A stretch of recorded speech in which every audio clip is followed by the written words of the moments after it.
Hello, bachcho. Let's read this question. So this question says, a point object is kept on front of a plane mirror. A plane mirror is performing SHM of amplitude 2 centimeter. The plane mirror moves along the x-axis and the x-axis is normal to the mirror. All right. The amplitude of the mirror is such that object is always in front of the mirror. The amplitude of the SHM of the image is, ठीक है, हमें क्या बताना है?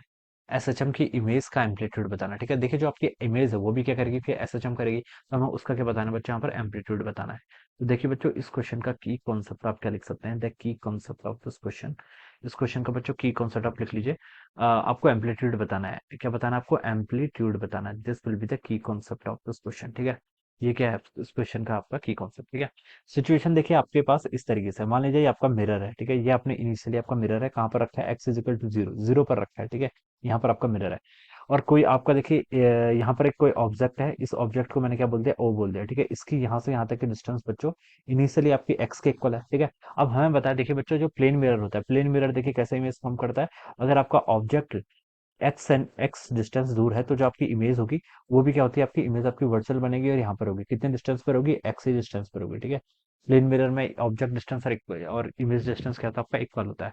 अब question में बोल रखा है कि now the plane mirror is performing SHM of amplitude 2 centimetre. अगर ये एसएचएम परफॉर्म कर रहा है, मान लीजिए आपका यहाँ से इधर इस पोजीशन पर आ गया, हमने 2 सेंटीमीटर क्या कर दिया, इसको शिफ्ट कर दिया। अब आपका प्लेन मिरर यहाँ पर ऐसे हो गया, this is a plane mirror. अब आपका क्या हो गया, प्लेन मिरर आपका, पहले आपका मिरर एम पोजीशन पे था, अब आपका मिरर कहाँ पर आ गया, एम डैश पोजीशन पे आ गया, ठीक है। ऐसे इसको समझ लीजिए। अब देखिए बच्चों, अब आपकी इमेज कहाँ बनेगी, ठीक है। ऑब्जेक्ट डिस्टेंस और इमेज डिस्टेंस क्या होता है, इक्वल। ये एक्स था और यहाँ से यहाँ तक की डिस्टेंस कितनी थी, 2 थी, ठीक है। तो देखिए ऑब्जेक्ट तो सेम ही है, ठीक है, और मिरर आपका शिफ्ट मार गया, ठीक है। तो देखिए अब देखिए ऑब्जेक्ट की डिस्टेंस कितनी है प्लेन मिरर से, एक्स प्लस टू। तो इमेज भी कहाँ पर बननी चाहिए आपकी, एक्स प्लस टू। अब मान लीजिए आपकी इमेज यहाँ पर बननी है, पहले आपकी इमेज ये बननी थी, ठीक है, एक्स पर, जिसको मैंने आई बोल दिया।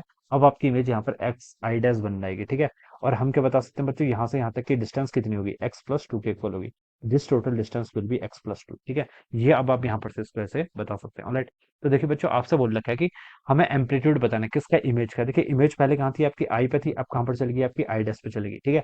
अब देखिए, और मिरर को आपने देखिए राइट साइड लेके गए, मिरर को हम देखिए ऐसा राइट साइड लेके गए, तो इमेज भी आपकी आई से कहाँ चलेगी, जैसे जैसे आपका मिरर एम से एम डैश गया, इमेज भी आपकी आई से आई डैश चलेगी, ऑलराइट। अब हमें बताना है कि कितना होगा, ठीक है।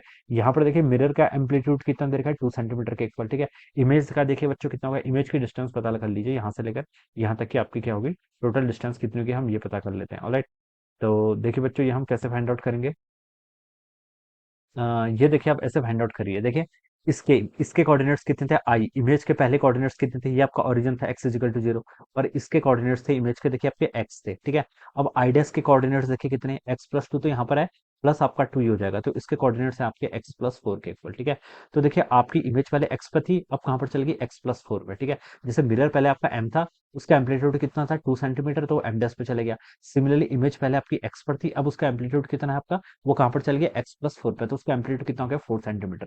तो यानी कि अगर हम इमेज ऑब्जेक्ट मिरर को 2 सेंटीमीटर मूव करा रहे हैं, तो इमेज आपकी क्या चली जा रही है, आपकी 4 सेंटीमीटर मूव कर रही है। अगर मैं इस एम को यहाँ ना मूव करा के लेफ्ट साइड की तरफ मूव करता, तो आपकी इमेज यहाँ पर भी अगेन की जाती, फूट जाती। और एम्पलीट्यूड होता क्या है, इक्विलिब्रियम पोजीशन से आपका कितना डिस्प्लेसमेंट है, तो बच्चों कितना आपका 4 सेंटीमीटर के इक्वल है, ठीक है। इसके कोऑर्डिनेट देखिए, आपकी पहली इमेज एक्स पर थी, अब कहाँ पर एक्स प्लस फोर, तो यही क्या कहलाएगा, that will be the amplitude, ये क्या कहलाएगा, इसका एम्पलीट्यूड कहलाएगा, ठीक है। तो एक्स प्लस फोर यानी कि 4 सेंटीमीटर के इक्वल आपकी इमेज का एम्पलीट्यूड होगा, ठीक है। तो आप इसके देख सकते हैं, देखिए सी ऑप्शन क्या होगा, इसके करस्पॉन्डिंग आपका राइट आंसर हो जाएगा। We can say that option C will be right answer of this question, ठीक है। इस तरीके से इसको समझ सकते हैं। इफ मिरर आपका एक्स से मूव करेगा, तो इमेज आपकी किससे मूव करेगी, 2x से मूव कर जाएगी, alright. This will be the answer. So I hope you all understood this concept. All the best and thank you so much.